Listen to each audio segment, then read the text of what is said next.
Enviamos un abrazo a nuestro amado grupo de interpretación profética. Estamos en la hora 3 de nuestro curso. El tema es concepto bíblico de la muerte. Vamos a revisar el material que ya tenemos en nuestras manos para dar el concepto doctrinal y después tener un concepto amplio de lo que es la muerte. Primero vamos a ver algunas percepciones erróneas con tendencias filosóficas. Recordamos que la filosofía interpreta muchos aspectos, pero al no tener como base la revelación de la palabra de Dios, se puede llegar a algunos aspectos con cierta asertividad, pero también se puede llegar con error. La primera filosofía es el materialismo del ideólogo Karl Marx, quien nació en Alemania y vivió de 1818 a 1883. La decisión de la humanidad para negar la revelación bíblica ha llevado a una perspectiva exclusivamente biológica y social de la vida humana y, en consecuencia, de la muerte. Entonces, este materialismo, que es muy común, es muy abundante en el medio social no cristiano, habla de que solamente lo que puede ser calificado como accesible a los sentidos, algo que se tiene como material. Y finalmente habla de la economía como base para la interpretación del ser humano y de su existencia. Entonces es una aportación posiblemente a nivel social, a nivel filosófico, pero tiene algunos errores en cuanto a la percepción de la vida y la muerte. Este concepto es un impedimento para reconocer a Dios como diseñador del universo. Evade la realidad y las consecuencias del pecado. Entonces, al decir que el materialismo solamente se interesa por los choques sociales en cuanto a la economía, en cuanto a la producción, lo que llaman incluso el materialismo científico o el socialismo, también hay muchas divisiones de este punto de vista, lleva al ser humano solamente a desplazar a Dios. Dios no existe o no diseñó el universo. Y esto hace que entonces no haya una responsabilidad moral o espiritual delante del Señor. Evade las consecuencias del pecado.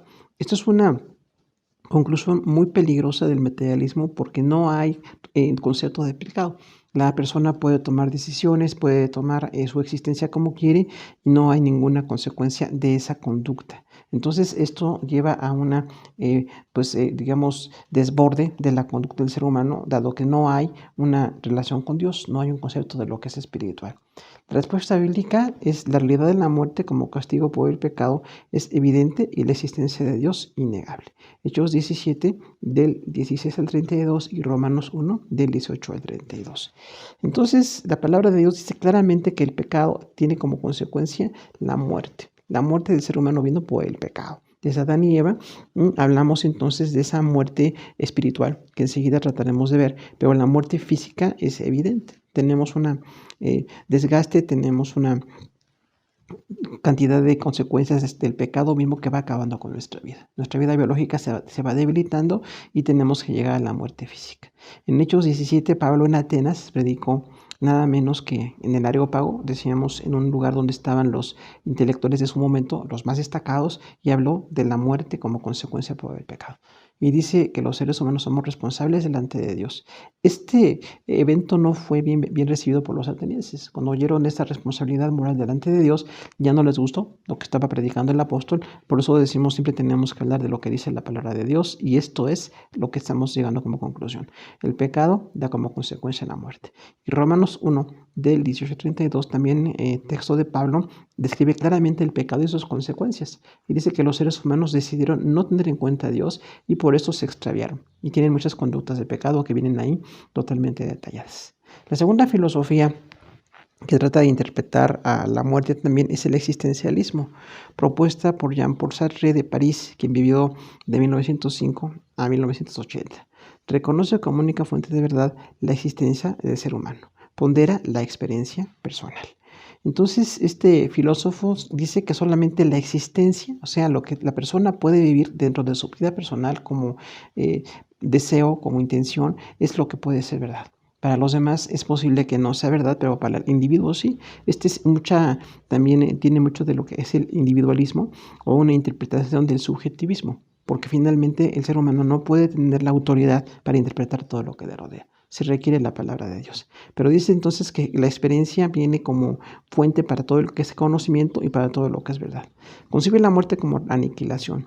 La persona sencillamente desaparece o deja de existir. Hay una percepción de angustia y desesperanza. Entonces, el hecho de que también el existencialismo diga, dado que se enfoca en la experiencia y la existencia del ser humano, dice que la muerte es una aniquilación. Finalmente es como desaparece el ser humano.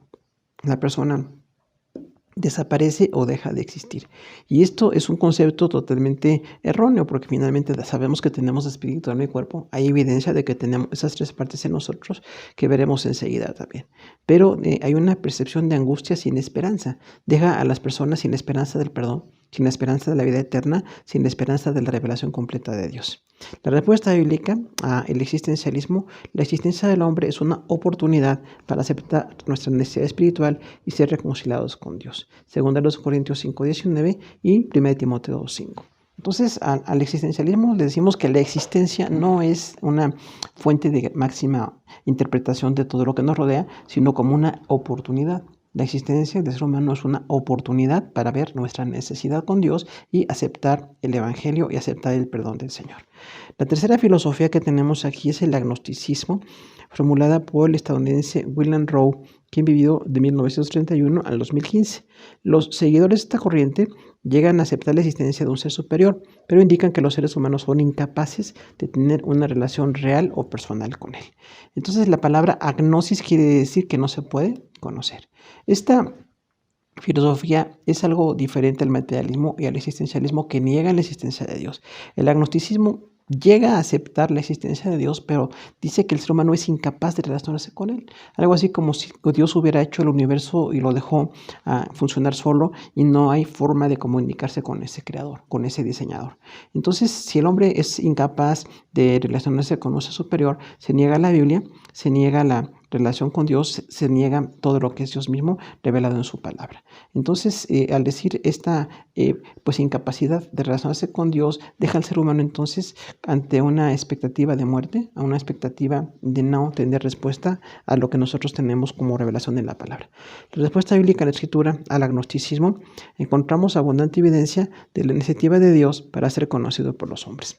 Éxodo 3:6, Números 16:22, Primera de Crónicas 17:20, Salmo 48:14, Mateo 1:23, Marcos 12:30, Lucas 8:39, Juan 1:18, Hechos 10:34.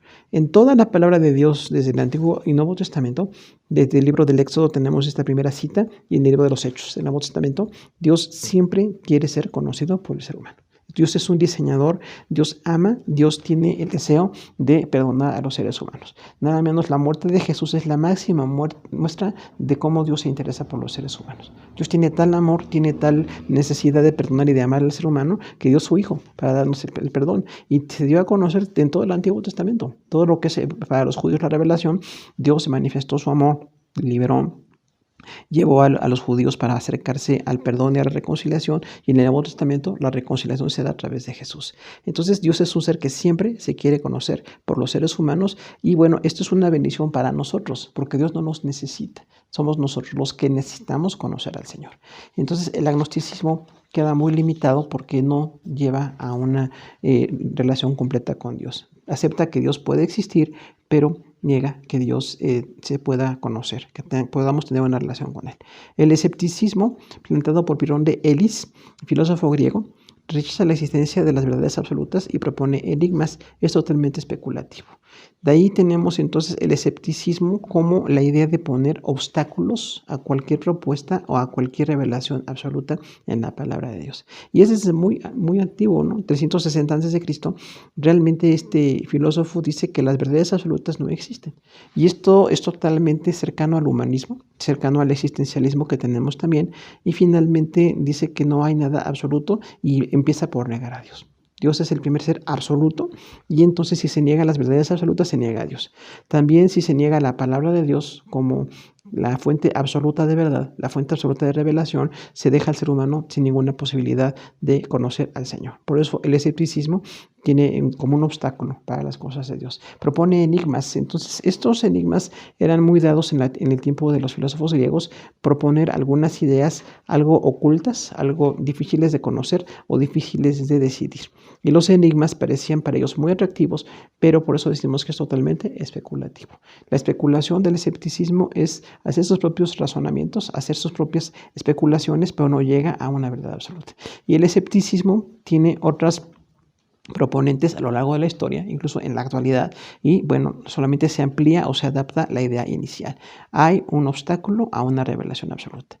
La respuesta bíblica al escepticismo: hay evidencias innegables sobre la existencia de Dios, un ser de amor perfecto y santo. Génesis 1:1, segundo de Samuel 7:22, Nehemías 9:17, Mateo 3:9, Juan 1:1, Apocalipsis 4:8. Entonces, nosotros no podemos decir que haya una obstáculo para conocer al Señor, porque todo lo que vemos, otra vez desde el Génesis hasta el Apocalipsis, en estos textos que tenemos aquí, dice que Dios se quiere tener esa relación de amor con el ser humano y que el hombre no tenga ningún obstáculo para acercarse con Dios. Solamente cuando en nuestro corazón no queremos rendirnos a Dios, ponemos obstáculos.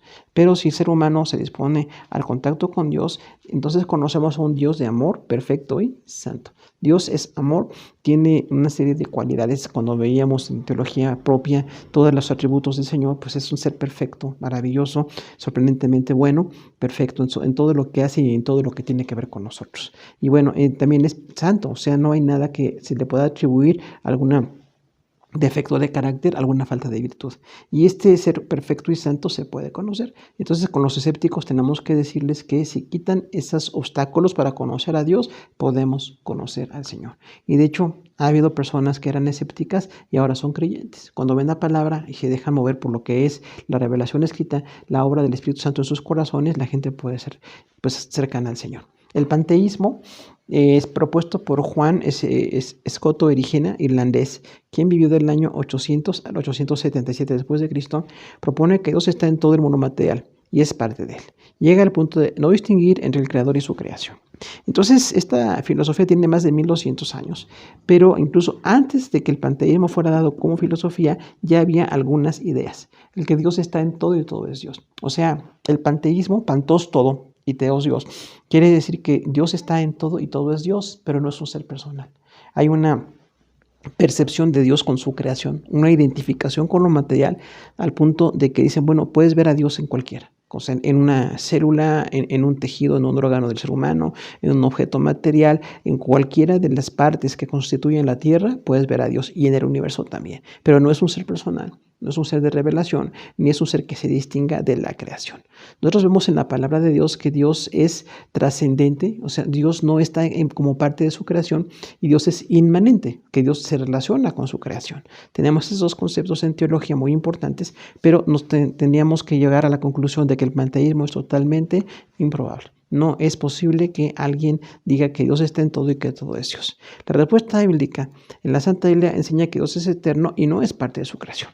Número 16:22, Deuteronomio 3:24, 1 Samuel 17:46, 2 de Crónicas 2:5, Salmos 66, Isaías 44:8, Daniel 2:28, Oseas 11:9, Mateo 5:8, Lucas 18:27, Juan 13:3, Hechos 5:29, Romanos 15:5 y Colosenses 1:9. Entonces, en la palabra de Dios viene totalmente descrito, otra vez, todo el Antiguo Testamento y gran parte del Nuevo Testamento, como Dios no es parte de su creación.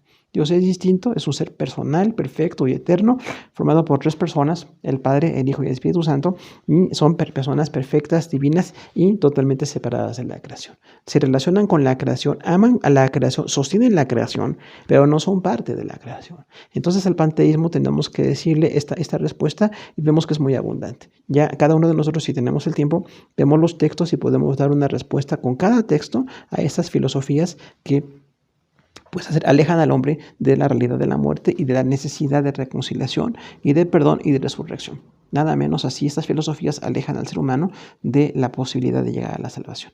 Punto 2, tenemos un concepto religioso.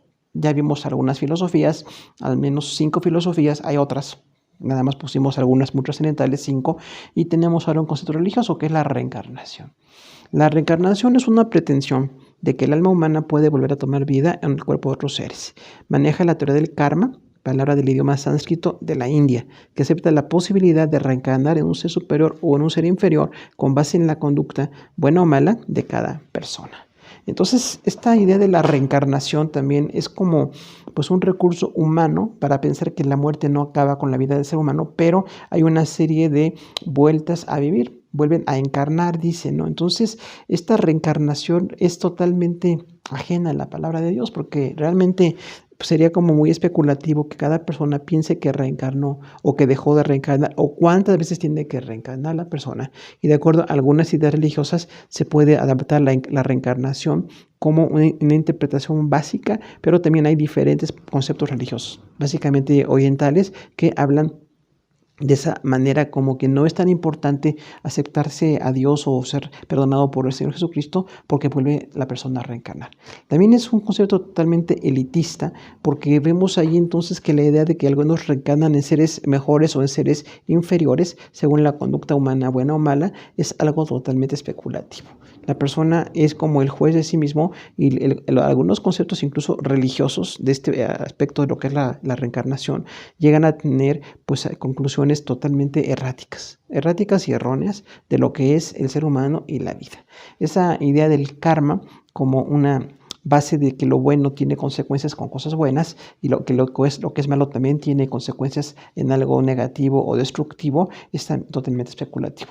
Decíamos, eso es una interpretación muy carnal, muy humana, pero entonces no hay una noción de perdón, de reconciliación, y aparte de esto aleja al hombre de la necesidad de, en esta sola vida, porque nada más tenemos una sola vida, en la segunda palabra de Dios, que en esta sola vida nos reconciliemos con Dios, la aceptemos, estemos con Él y empecemos a recibir la salvación y el amor del Señor. La respuesta bíblica: el Señor Jesucristo es el único medio diseñado por Dios para que seamos perdonados y transformados. Esto en Hebreos 1:3 y 9:27.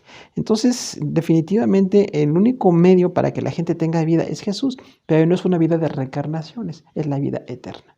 Después de que el ser humano muere, en la palabra de Dios vemos que estamos en un tiempo de espera del juicio final, pero cuando Dios nos juzgue a todos, tenemos la oportunidad de tener vida eterna por la obra de Jesús. La vida eterna no de reencarnaciones aquí en seres biológicos o seres celulares aquí en la tierra, sino la persona con un cuerpo nuevo para estar delante de Dios. Habla entonces de una gran revelación de diseño de lo que es la palabra de Dios en cuanto a la muerte. El segundo punto que tenemos en nuestro material es la descripción en la palabra de Dios.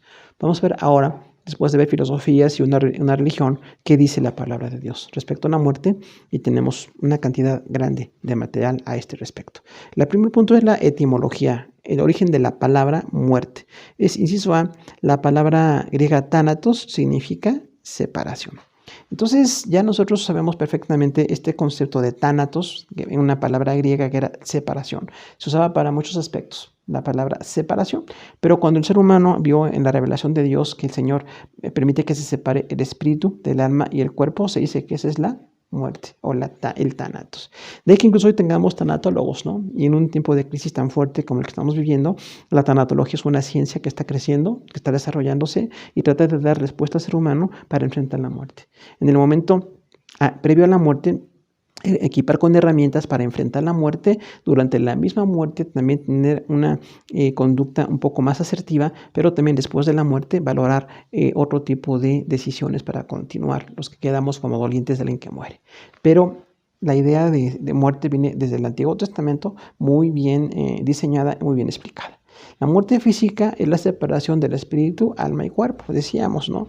Entonces, si tenemos, veremos lo mismo la parte que es el espíritu, lo que es el alma y es el cuerpo del ser humano, es integral. El ser humano es tripartita según la palabra de Dios. Cuando esto se separa, nosotros hablamos de la muerte. Y todos conocemos con mucha tristeza el evento de muerte de seres queridos o personas que hemos amado mucho y que su muerte nos dejó un gran dolor.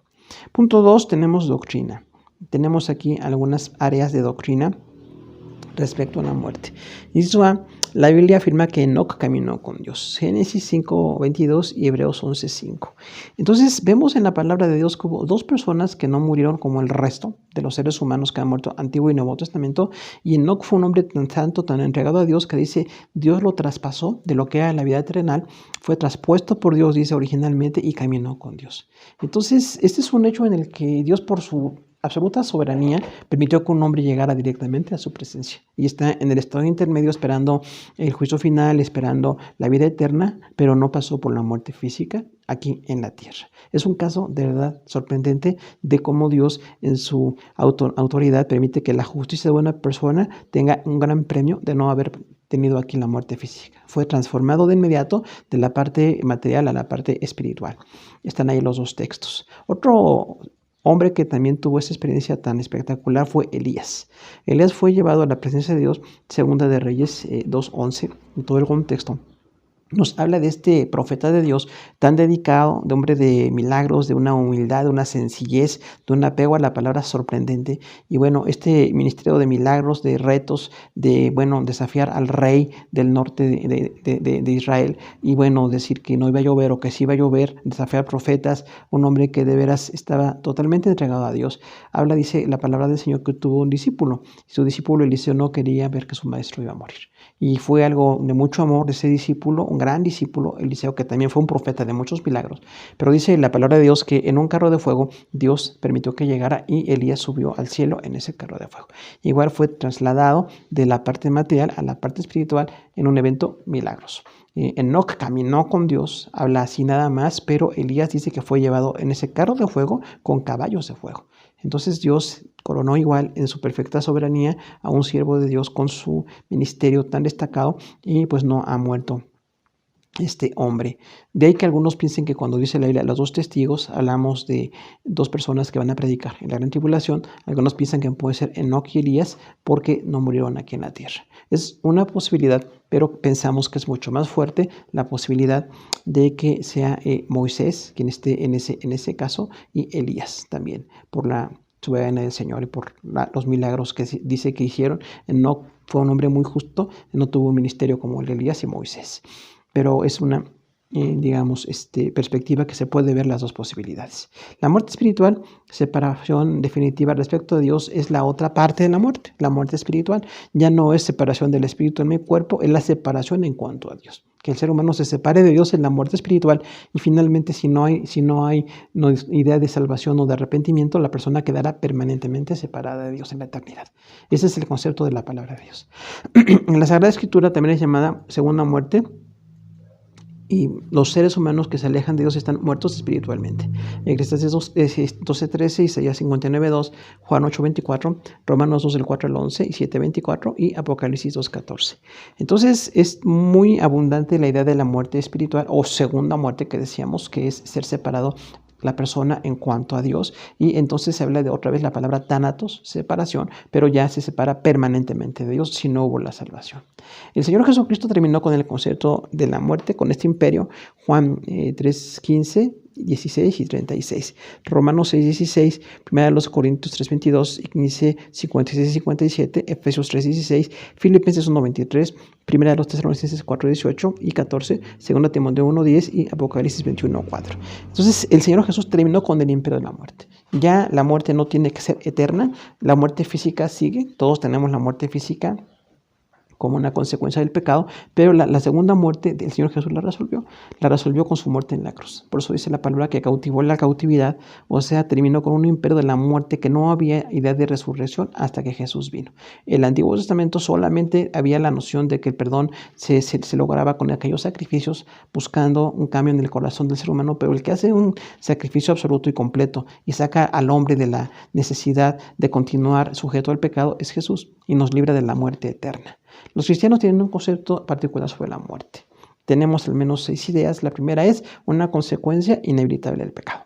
Eclesiastés 12:13, Filipenses 1:20, 1 Pedro 3, del 13 al 18.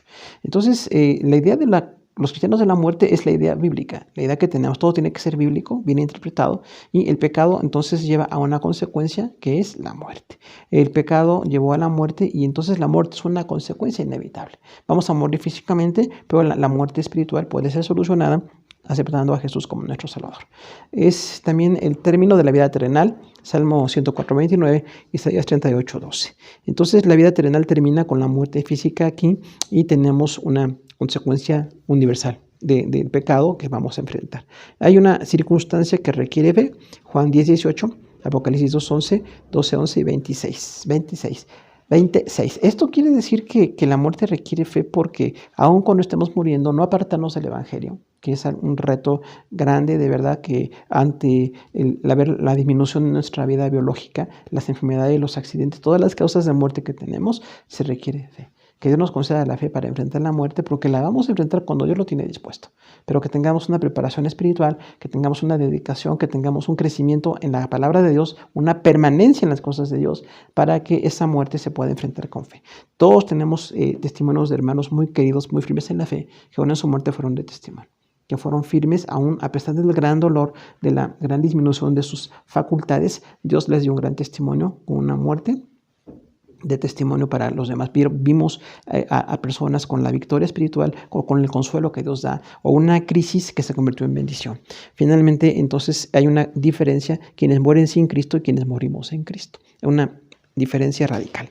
Hay una realidad dolorosa y un medio para llegar a la vida eterna. Job 10, 21, 22, Juan 9, 4, Romanos 6, del 3 al 11, 2 Corintios 5, 18, Gálatas 2, 20, Colosenses 1, 24, 2 de Pedro 1, 13 y 14. Entonces, si decimos una realidad dolorosa, es muy dolorosa la muerte para los seres humanos y para la persona que está viendo cómo se va la vida. Es algo que trae mucho dolor. Generalmente vemos tiempos de dolor, pero también es el medio para llegar a la vida eterna. Entonces hay un concepto equilibrado. Es un tiempo de mucho dolor, de una pérdida total, definitiva, en lo biológico, en lo familiar, en lo personal, pero es el medio para llegar a la vida eterna. Entonces nosotros vemos la muerte como ese medio puesto por Dios para llegar a la vida eterna. También es un destino para la humanidad. Josué 23, 14, Salmo 89, 48, Amós 4, 12 y Hebreos 9, 27. Hay una cantidad de textos que podemos ya analizar en lo personal para ver esto. La muerte es el destino de la humanidad. Todos los seres humanos, no importa si tienen relación con Dios o no, o algún concepto de fe o arrepentimiento, vamos a llegar a la muerte. Y es el destino para todos los seres humanos. Desde que Dios le dijo a Adán y Eva, el día que comas de este fruto, desobedezca, vas a morir. Entonces la palabra de Dios se cumple. Dios no está hablando de manera sin fondo, siempre tiene un cumplimiento a su palabra, y en este caso la muerte para nosotros como algo va a suceder. Número 6, reunión de los seres con los seres amados que fueron creyentes. Génesis 49, 33 y Jueces 2, 10. Aquí tenemos entonces una bendición que dice la palabra de Dios de la reunión de los seres humanos con los creyentes. Desde el Antiguo Testamento, que dice que Dios era Dios de Abraham, de Isaac y de Jacob, tenemos Génesis 49, 33. El contexto de los patriarcas habla de que las personas cuando mueren, aún así, después de que ese evento tan difícil que enfrentamos, nos podemos reunir espiritualmente. Una vida temporal de volver a estar con esas personas que finalmente fueron parte importante de nuestra vida. Es interesante notar, según Jesús dijo en el Nuevo Testamento, ya no hay hombres y mujeres, ya no nos casamos, ya no hay una relación biológica o familiar, matrimonial aquí, pero sí hay una relación personal. Recordaríamos quiénes fuimos porque la obra de Dios continúa. Dice Apocalipsis, las obras de los santos con ellos siguen.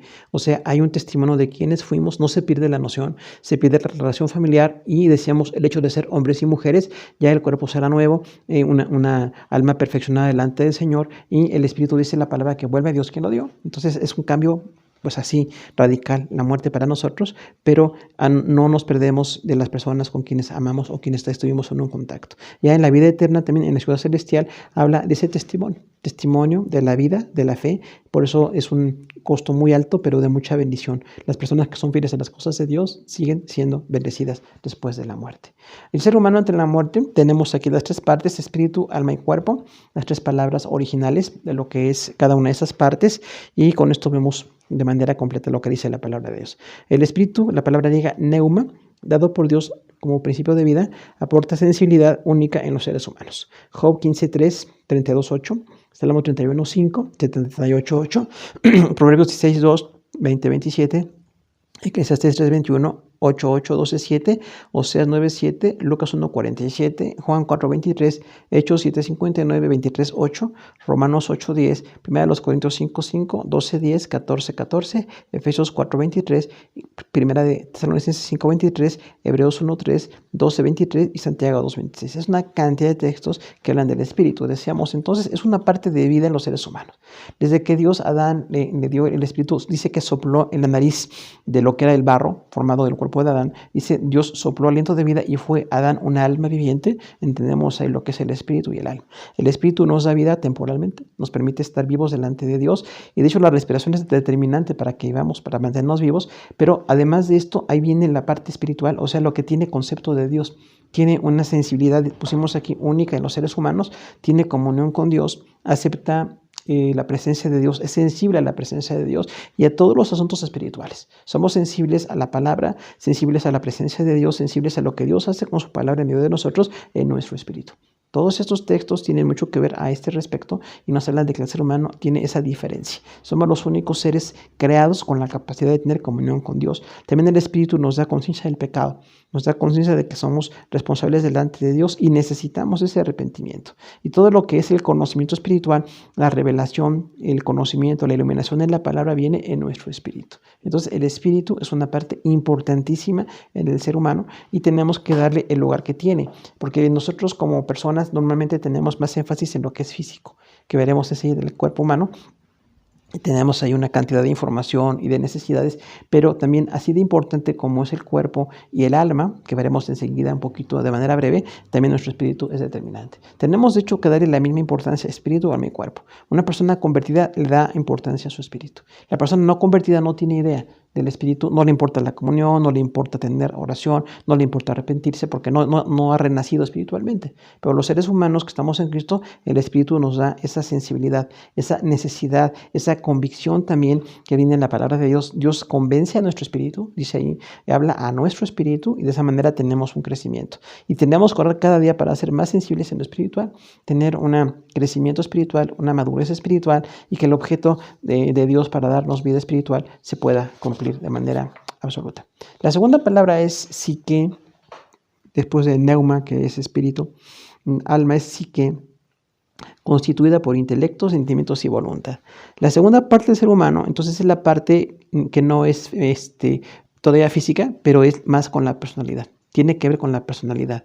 Es constituida por intelecto, sentimientos y voluntad. O sea, todo lo que tenemos en nuestro razonamiento, todo lo que hay en nuestra mente, finalmente aquí hay alguna interpretación. La psicología le puede llamar ego o le puede llamar una parte alma directamente, pero la palabra de Dios le llama así. Como alma, una parte que se constituye por todo lo que nosotros podemos tener de conocimiento. Acumular información, acumular experiencias, recordar quiénes somos, la memoria que nos distingue de los demás está en el alma. Pero también aquí están los sentimientos. En el alma del ser humano vienen los sentimientos desde los muy negativos hasta los muy positivos. Como encontramos en Salmos, ¿no? Sentimientos a veces de depresión, de tristeza, hasta sentimientos de exaltación y de alabanza. Tenemos una cantidad de emociones. El reto es que la parte de los sentimientos sea gobernada por el Señor. Que los sentimientos no van a desaparecer, pero sí los que son negativos, pidamos a Dios que nos ayude a canalizarlos y los que son positivos, tengamos ahí un desarrollo y un crecimiento, ¿no? O como uno llama las inteligencias múltiples, que no seamos nada más una parte visceral o de reacción, sino una parte intelectual. Tenemos que ver ahí un equilibrio y ahí vemos las inteligencias múltiples que hoy se proponen y son posiblemente un concepto un poquito más avanzado y sí tenemos que dar un equilibrio de lo que es nuestros sentimientos y de lo que son los razonamientos también. Pero también viene la voluntad. El ser humano es el único ser que tiene una voluntad propia. Tenemos la voluntad, la capacidad de decidir lo que hacemos. Hay seres preciosos creados por Dios, desde microscópicos hasta muy grandes. Hay una diversidad en la creación. Pero todos los seres humanos tenemos una voluntad de decisión, lo que se llama el libre albedrío. Las demás criaturas tienen unas decisiones de instinto o de percepción de acuerdo a cómo Dios los diseñó. Pero las únicas personas que somos responsables de la voluntad somos nosotros. Esta voluntad, desde que recordamos a Adán y Eva, cuando Dios le dijo, el día que de esto coman morirán, les dio una importancia a la decisión personal.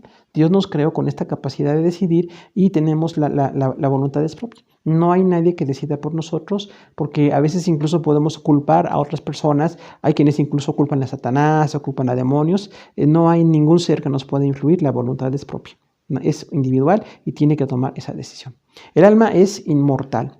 Romanos 6, del 3 al 10, 1 Corintios 15, 20 y 53, Filipenses 3, del 10 al 14, Colosenses 1, 17, 1 Tesalonicenses 4, 17, 1 Timoteo 6, 16, Hebreos 1, 3, 1 Pedro 3, del 3 al 5 y Apocalipsis 22, 5. Entonces también el alma es inmortal porque es el ser humano, es el yo, decíamos, ¿no? Entonces esta parte del ser humano va a ser inmortal.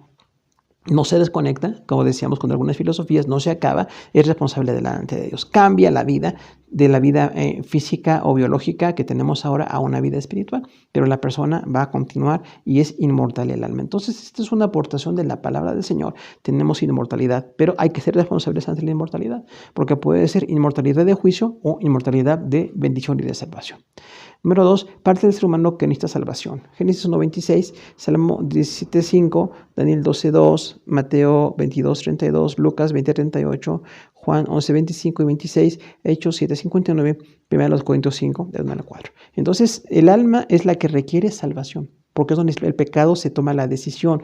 No pecamos con el cuerpo es un instrumento con el cual usamos para bien o para mal, pero la raíz de lo que hacemos con el cuerpo está en el alma. Y ahí en el alma tenemos que dejar que Dios haga una operación completa de transformación, de metamorfosis de nuestra alma y requerimos la salvación. Es ahí donde Dios opera la salvación y la salvación cambia la conducta del ser humano. De andar buscando el pecado y lo destructivo, empezamos a buscar lo espiritual, empezamos a tener una búsqueda de las cosas de Dios. Los inconversos, el alma se lanza al infierno. Hay una serie de textos, Mateo 5, 22 y 29. 10:28, 18:9, 23:15, 23:33, Lucas 12:5, Santiago 3:6. Entonces, es por eso tan determinante predicarle a las personas para que se arrepientan. No hay una idea de que pues, la persona con la conducta que haya tenido va a estar con Dios finalmente, ¿no? Eso sería así como pues muy injusto, porque realmente las personas somos llamadas a santidad. Tenemos una vida que decidir, pero no podemos vivir en nuestra carne, en el pecado, y después esperar o aspirar a una vida eterna. Necesitamos la conversión. Sin Jesús en nuestro corazón no hay salvación, y entonces las personas que no tengan al Señor Jesús van a ser lanzadas al infierno su alma. El alma resucitará para condenación o para salvación. Mateo 13:43, Lucas 20:27-38, Juan 5:25 al 29, Romanos 2:7, 1 Corintios 15 del 3 al 52, Filipenses 3:21, 1 Tesalonicenses 4:16, 2 Timoteo 4:8, Apocalipsis 20 del 4 al 6, 12 y 15, 21:4 y 22 del 3 al 5. Entonces, las personas van a tener resurrección de condenación o de salvación. Eso es lo que enseña la palabra de Dios. No hay la idea de que los inconversos desaparecen o no tienen responsabilidad delante del Señor. Aunque la persona muera, si no tuvo la salvación, tendrá una resurrección para condenación. Y un cuerpo nuevo también para condenación, como vemos aquí en la palabra, ¿no? Pero las personas salvas tienen una resurrección para pues la redención completa con el Señor y para vida eterna. Tenemos la tercera parte del ser humano que quizás es la que más conocemos, cuerpo, soma, palabra griega soma, parte material del ser humano. Hay una evidencia de muerte física, Génesis 47:18, Jeremías 7:33 y Mateo 10:28. Decíamos entonces, la muerte física la conocemos todos. Lamentablemente hemos tenido la partida de personas muy amadas o personas que cercanas a nosotros hemos visto la muerte como algo trágico cuando no tenemos a Jesús en el corazón. Es el ser humano, el cuerpo es formado en la gestación. Salmos 139, 15 y 16. O sea, esta idea de que las personas que están en gestación se pueden abortar va muy en contra de la palabra de Dios como vida. La persona desde el momento de la concepción delante de Dios es un ser humano. Está en formación, hay una serie de factores que traerían una buena formación de ese cuerpo o traen también enfermedades y otras limitaciones, pero es un ser humano delante de Dios. Y tenemos que respetar la vida como concepto en la palabra. El cuerpo, desde el momento en que la madre está gestante, hay un cuerpo dentro de ella, es el cuerpo de la siguiente persona que va a ser responsable delante de Dios. El cuerpo se ha lanzado al infierno en los salvos. Decíamos esto, Mateo 5:29, como parte de la resurrección de vida o resurrección de muerte. Punto 4, necesita cuidado material. Mateo 6:25. El cuerpo siempre requiere un cuidado material. Siempre la higiene, la alimentación, el ejercicio, el cuidar las cosas de acuerdo a la edad que tenemos, nuestro cuerpo va requiriendo cuidados. Desde que nacemos es tanto el cuidado que se le da a un bebé, pero no nada más al bebé. Un niño, un adolescente, un joven, un adulto, un anciano, nuestro cuerpo siempre requiere un cuidado material y algo que tenemos que ser responsables delante de Dios. En los salvos, usado para servir al Señor, Romanos 12, 1 y 5, 1 Corintios 6, 13. Entonces, el cuerpo, dice la palabra, es para el Señor y es para el cuerpo. O sea, los que somos salvos tenemos un cuerpo para servir al Señor. Y esta es la oportunidad de bendición para nosotros, que el cuerpo que usamos antes para el pecado, lo usamos para nuestro placer personal o el placer de otros, ahora nuestro cuerpo es usado para el Señor. Ahí viene la santidad para todos. Desde los niños, los adolescentes y jóvenes, adultos y ancianos, todos tenemos que dedicar nuestro cuerpo para servir al Señor. Incluso dice la palabra del Señor, nuestro cuerpo es templo del Espíritu Santo. Es notorio ver que no dice el alma, dice el cuerpo. Nuestro cuerpo, aunque el alma es afectada por la obra de salvación para bien, tiene una transformación, el cuerpo es dedicado al servicio del Señor. Entonces, ahora nuestro cuerpo es para servir al Señor y tenemos la bendición de hacerlo. Es una digamos, premio de nuestra salvación, que podamos usar nuestro cuerpo para servir. ¿Cuántas personas con su cuerpo están sirviendo al Señor, predicando, enseñando, haciendo misiones, edificando a otros, fortaleciendo la fe de otros, y con nuestro cuerpo hacemos un testimonio de lo que hay dentro nuestro? Aunque el cuerpo, decíamos, es como el estuche del alma, el cuerpo tiene una conexión directa con el alma. ¿Salva o no salva? La no salva, pues dedicada a otro tipo de actividades o otro tipo de prioridades, y la persona salva totalmente dedicada al Señor. El cuerpo fue dañado por el pecado. Romanos 1:24, 7:24 y 8:10. Entonces el cuerpo, aquella idea de la muerte que viene con nosotros, es una idea que viene desde el pecado. Parece la revelación bíblica que Dios creó al ser humano para no morir y no envejecer. El ser humano iba a estar permanentemente desarrollándose. Sí, iba a haber vida sexual y matrimonial y familiar, pero todo dentro de una vida de santidad, de una perfecta relación con Dios. Pero dado que los hombres decidimos en Adán y Eva tomar de aquel fruto y comer y desobedecer al Señor, nuestro cuerpo empezó a morir. Entonces vemos ahí cómo las personas llegan a un punto de desarrollo. Se dice que es en la juventud, ¿no? Cuando llegamos al clímax del cuerpo con su desarrollo, con la fortaleza, con las capacidades, y ya después de los 30, 35 años empezamos a declinar. De hecho, la juventud que acaba a los 35 años, las personas ya no empiezan a seguir tomando fuerza o habilidades, empezamos a decrecer. Empezamos a tener algunas debilidades, algunos limitantes, algunos dolores, y conforme avanza la edad también llegamos al punto incluso de la muerte. El cuerpo fue dañado por el pecado, evidentemente el alma y el espíritu también, pero el cuerpo es muy evidente aquí como lo somático, dicen, por eso de la palabra soma, tenemos una serie de consecuencias y de enfermedades, pero el cuerpo tiene que estar consagrado al Señor. Por eso oramos por sanidad, oramos porque Dios bendiga, que Dios haga el plan perfecto que tiene para nosotros, que lo siga manifestando. Y también el cuerpo experimentará resurrección. Romanos 8, 11 y 23.